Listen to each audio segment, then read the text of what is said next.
আসসালামু আলাইকুম প্রিয় দর্শক শ্রোতা ও শিক্ষার্থীবৃন্দ, আপনাদেরকে জানাচ্ছি আমি মোহাম্মদ সুলাইমান কবির আন্তরিক শুভেচ্ছা। আমরা XYZ নামে একটি মার্কেটিংয়ের উপরে প্রজেক্ট তৈরি করার চেষ্টা করছি। চলুন শুরু করা যাক। XYZ লিমিটেড এর প্রোগ্রামটিতে ডাবল ক্লিক করি। আমরা দ্বিতীয় পর্বে 4টা টেবিল তৈরি করেছিলাম। একটা কাস্টমার টেবিল, অর্ডার প্রোডাক্ট, এটা হলো প্রোডাক্ট। তো এই টেবিলগুলার গত তারিখে টাইপিংয়ে কিছু ভুল হয়েছিল, সেগুলো সংশোধনী এনেছি। চলুন একটু দেখে নিই। কাস্টমার টেবিলের ডিজাইন ভিউতে ক্লিক করি। দেখুন এখানে হবে কাস্টমার আইডি। উপরে একটা আইডি ছিল, সেটা থাকবে না, এটা শুধু কাস্টমার আইডি থাকবে, অটো নাম্বার, তারপরে customer name, address, email, phone. এখন যাই দ্বিতীয় টেবিলে, অর্ডারে যাই, অর্ডার ডিজাইনে যাই। দেখুন অর্ডার আইডি, কাস্টমার আইডি, এভাবে ঠিক করে লিখতে হবে। যদি আইডি নামে আরও কিছু থাকে প্রথমে, তাহলে সেটা সমস্যা দেখা দিবে। এই জন্য অর্ডার আইডি, প্রাইমারি কি, কাস্টমার আইডি, প্রাইমারি কি নাই, অর্ডার ডেট আর ডেলিভারি ডেট। এই অর্ডার ডেটটা আপনার ওই নিচে ফিল্ড প্রপার্টিস একটা ছক দেখা যায়, ওই ছকে ডিফল্ট ভ্যালু, এই ডিফল্ট ভ্যালুতে ইকুয়াল লিখে ডেট লিখছি। ডেট লেখার পর প্রথম ব্র্যাকেট দুইটা দিয়ে ক্লোজ করছি। এটা দিলে শুধু ওই কারেন্ট ডেটের এটা শো করবে, আর ডেলিভারি ডেটটা এটা হাতে লিখে দিতে হবে। আচ্ছা, গেল আপনার এইটা অর্ডার টেবিল। তারপরে আসি, চলুন অর্ডার প্রোডাক্ট। এই অর্ডার প্রোডাক্টটাও ডিজাইন ভিউতে নিয়ে যাই। এখানে দেখুন, এখানে আছে আইডি, তারপরে আছে অর্ডার আইডি, তারপরে আছে product name, quantity, sub total. এই সাব টোটালটা কীভাবে করতে হবে সেটা আমরা দেখব। তারপরে আছে প্রোডাক্ট টেবিল। প্রোডাক্ট টেবিলটা ডিজাইন ভিউতে নেই। এখানে আছে প্রোডাক্ট নেম। সবগুলাতেই কিন্তু প্রত্যেকটা টেবিলেই খেয়াল করবেন কোথায় কোথায় প্রাইমারি কি দেওয়া আছে, দেখে দেখে আপনারা সেইভাবে এই প্রাইমারি কি দেবেন। তারপরে ইউনিট প্রাইস, এখানেও কিছু হিসাবের কাজ আছে, আমরা হিসাবটা পরে ডিজাইনে করব, ফর্ম ডিজাইনে করব। এখন এটার এখানে দিছি কারেন্সি। এই কারেন্সি এখানে আপনি দিতে পারেন স্ট্যান্ডার্ড দিলে বিগ অ্যামাউন্টের টাকা শো করলে কমা দিয়া শো করবে এবং দশমিকের পরে 2 ঘর থাকবে। তাই আমরা এটা সিলেক্ট করে দিতে পারি। এটা ক্রস করি, সেভ দিই। আমাদের এই 4টা টেবিল তৈরি হয়ে গেছে। এই 4টা টেবিলের 4 ধরনের কাজ, এক একটা ডিজাইন এক এক রকম। তো এটাকে আমরা ক্লোজ করি। ক্লোজ করার পর আমরা এখন এখানে রিলেশন তৈরি করব। রিলেশনটা হইল প্রত্যেকটা টেবিলের সাথে সম্পর্ক তৈরি করা। আমরা যে প্রোডাক্ট টেবিলটা তৈরি করেছি, এই কাস্টমার টেবিল আর প্রোডাক্ট টেবিল, এই প্রোডাক্ট টেবিলটাকে আপনি যদি বা কাস্টমার টেবিলটাকে ফরেন কি ধরেন, এটাকে যদি ফরেন কি ধরেন, ডিজাইন ভিউতে যাই না, প্রাইমারি কি ধরেন, এটাকে যদি প্রাইমারি কি ধরেন, আর বাকি 3টা হবে ফরেন কি। আমরা যদি 2টা টেবিল করতাম, একটার সাথে আরেকটা রিলেশন করলে এটাকে হয়তো 1 to 1, যখন একের অধিক হবে তখন ওয়ান টু মেনি, যখন আরও অধিক হবে তখন মেনি টু মেনি। তাহলে আমরা মেনি টু মেনি এইখানে কাজটা করব। আর এখন ধরুন প্রোডাক্ট টেবিলটা,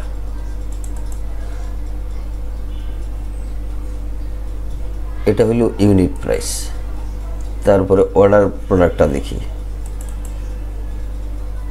এটা হলো সাব টোটাল। তাহলে সাব টোটালটা এখানে কিভাবে হবে? এটা কোয়ান্টিটি, এটা প্রোডাক্ট নেম, তো কোয়ান্টিটি কয়টা আর এখানে সাব টোটাল কত টাকা আসবে এটা আমরা দেখব। এখানে হলো কোয়ান্টিটি মানে পরিমাণ, আর এটা হলো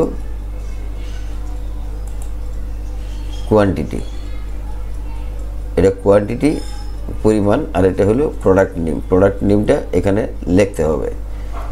এখন ইউনিট প্রাইস তো এখানে নাই, তাহলে ইউনিট প্রাইসটা কিভাবে আসবে? কোন টেবিলে আসবে? অর্ডার প্রোডাক্টে কোত্থেকে আসবে? তো ইউনিট প্রাইসটা আমরা দিছি এই প্রোডাক্ট টেবিলে। এই দেখুন এই প্রোডাক্ট টেবিল, তো এটা হলো ইউনিট প্রাইস। আর এখানে গিয়ে এটার রেজাল্টটা আসবে। তো ইউনিট প্রাইসটা এখানে যেটা আছে এটা এখানে কানেকশন দিয়ে দিতে হবে। তাহলে আমরা এটা কিভাবে করতে হয় আমরা দেখব।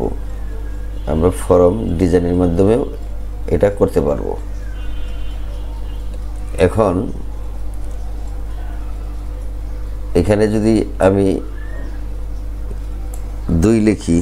দুইটা লিখি তাহলে আর এখানে টোটালটা আসবে না, 4 লিখলেও আসবে না। এটা হিসাব করে দিতে হবে।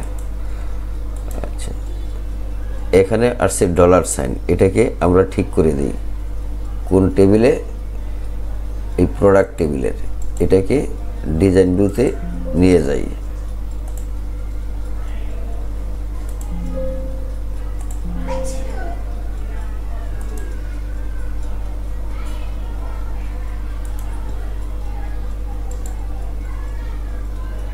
ওপেন করি, আবার দেখি এই যে এটা এই প্রোডাক্ট টেবিল, এটাকে ডিজাইন ভিউতে নেই। ডিজাইন ভিউতে নেওয়ার পর এই সাব টোটাল কারেন্সির জায়গায় এখানে আমরা লিখব স্ট্যান্ডার্ড। স্ট্যান্ডার্ড দেব, স্ট্যান্ডার্ড দিলেই হবে। এখন এটা আর ডলার চিহ্নটা আসবে না। দেখুন এখন ওপেন করি, এই যে ডলার চিহ্নটা এখন আসে নাই। আচ্ছা, একটা কোথায় যাবে? Customer ID, available field, email address, এত কাস্টমার আইডি,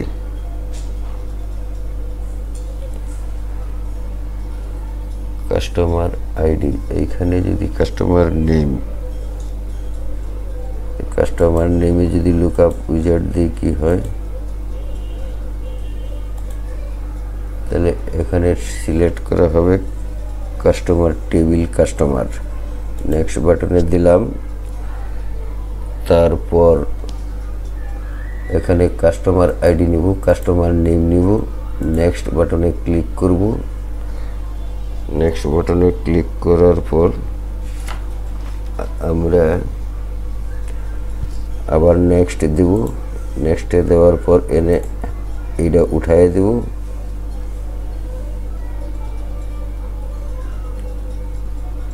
আর নেক্সট বাটনে দিব কাস্টমার আইডি থাক।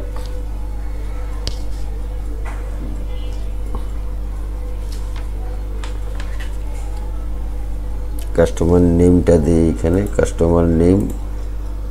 এখন এটা ফিনিশ বাটনে ক্লিক করি, ইয়েস বাটনে ক্লিক করি। এই গেল কাস্টমার টেবিল। এটাকে ক্লোজ করি। ক্লোজ করার পর আমরা যাব এখন অর্ডার টেবিলে। এই অর্ডার টেবিলে ডিজাইন ভিউয়ে যাই। ডিজাইন ভিউয়ে যাওয়ার পর কাস্টমার আইডিতে আমরা যাই, কাস্টমার আইডি এখানে লুকআপ উইজার্ডে যাই, লুকআপ উইজার্ডে গিয়ে আমরা নেক্সট বাটনে ক্লিক করি। ক্লিক করার পর এখানে আমরা সিলেক্ট করব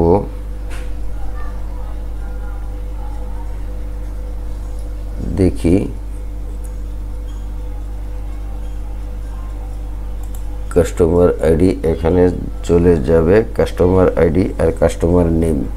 তো কাস্টমার আইডি আর কাস্টমার নেম এখানে দিলাম, এইটা নেক্সটে দিলাম, আনহাইড করে দিলাম। কাস্টমার আইডি আর কাস্টমার নেম চলে আসলো।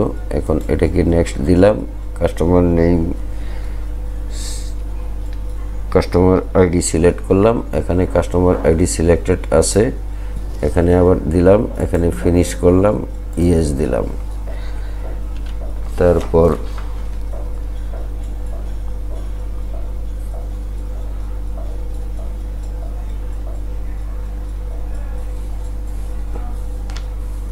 এটা হলো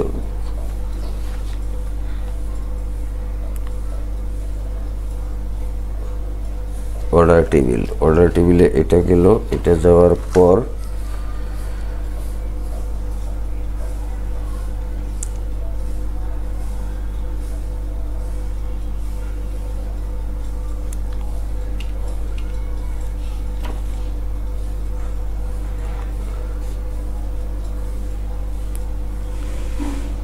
অর্ডার প্রোডাক্ট, এখন অর্ডার প্রোডাক্ট টেবিলে যাব। অর্ডার প্রোডাক্ট এটাকে ক্লোজ করে দিলাম। অর্ডার প্রোডাক্ট টেবিলে যাই, অর্ডার প্রোডাক্ট ডিজাইন ভিউয়ে যাই, যাওয়ার পর আমরা প্রোডাক্ট নেমে এই প্রোডাক্ট নেম এটাকে লুকআপ উইজার্ড করব। লুকআপ উইজার্ড করার পর আমরা আবার নেক্সটে যাব। নেক্সটে যাওয়ার পর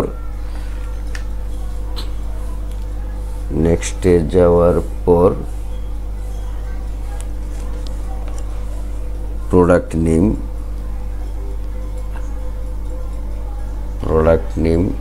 নেমটা কোথায় আছে, প্রোডাক্ট নেমটা সিলেক্ট করব। অর্ডার প্রোডাক্ট নাকি দেখি, প্রোডাক্ট নেম এখানে নাই, আমরা সিলেক্ট করব অর্ডার টেবিলটা। প্রোডাক্ট নেম নাই, এটাতে নাই, আমরা সিলেক্ট করব অর্ডার প্রোডাক্টে প্রোডাক্ট নেম। এখানে আমরা প্রোডাক্ট নেম আর ইউনিট প্রাইসটা নিতে পারি, এটাতেও না, তাহলে আমাদের অর্ডারে যাইতে হবে। টেবিল প্রোডাক্টে দেখি কি আছে, এটাতে যেতে হবে, প্রোডাক্ট নেম যাবে আর ইউনিট প্রাইস যাবে। এখন নেক্সটে দিলাম, দেওয়ার পর আবার নেক্সটে দিলাম, হাইটটা উঠাইয়া দিলাম, নেক্সটে দিলাম। নেক্সটে দেওয়ার পর তারপরে আমরা যেটা করব সেটা হলো টেবিল প্রোডাক্ট। তাহলে প্রোডাক্ট নেমটা সিলেক্ট করলাম, করার পর ফিনিশ বাটনে ক্লিক করে দিলাম, ইয়েস দিলাম। এখন আবার ক্লোজ করলাম। ক্লোজ করার পর প্রোডাক্ট টেবিলে কি আছে,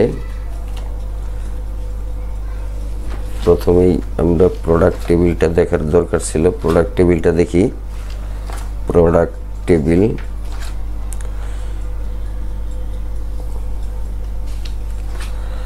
এই প্রোডাক্ট টেবিলে আমরা লুকআপ উইজার্ড করব কারেন্সিতে। লুকআপ উইজার্ড না, এটা কারেন্সি সিলেক্ট করলাম, কারেন্সি সিলেক্ট করলেই হবে। দেখি ডিজাইনটা, কারেন্সি সিলেক্ট করে এটা এখানে স্ট্যান্ডার্ড দিলাম, ঠিক আছে, নো প্রবলেম। এখন আমরা ডাটাবেসে আবার যাই, ডাটাবেসে যে রিলেশনশিপে যাই। এখন আমাদের এটাকে ডিলিট করে দিতে হবে। এটা কি আসছিল,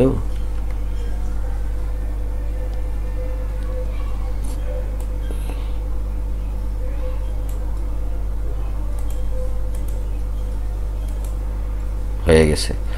আমাদের এইগুলা কমপ্লিট হয়ে গেছে। এখন সেভ দিই, সেভ দিয়ে আমরা ক্লোজ করে দিই।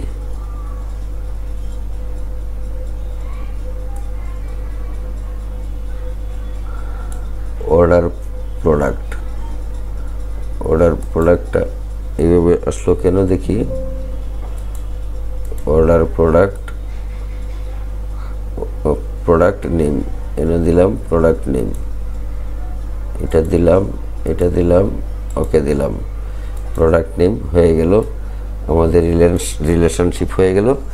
এইগুলা খুব সাবধানতার সহিত করতে হবে, আর না হয় প্রোগ্রাম রান করবে না। এখন ক্লোজ বাটনে দিই, আমাদের এটা হয়ে গেল। তাহলে আমরা কি করলাম, এই 4টা টেবিল করার পর আমরা রিলেশনশিপ তৈরি করলাম। আগামী পর্বে আমরা ফর্ম তৈরি করব। আজকের মতো এখানেই শেষ করছি। সকলকে ধন্যবাদ জানিয়ে, চ্যানেলটি যারা সাবস্ক্রাইব করেন নাই তারা অনুগ্রহ করে চ্যানেলটি সাবস্ক্রাইব করে বেল বাটনটি ওপেন করে দিন এবং একটি লাইক করে দিন, যাতে পরবর্তী ভিডিওটি আরও চমৎকারভাবে উপস্থাপন করতে পারি। আপনারা লাইক ও সাবস্ক্রাইব করলে আমি উৎসাহ পাব এবং আরও সুন্দরভাবে করার আগ্রহ জাগবে। ধন্যবাদ সকলকে। আসসালামু আলাইকুম।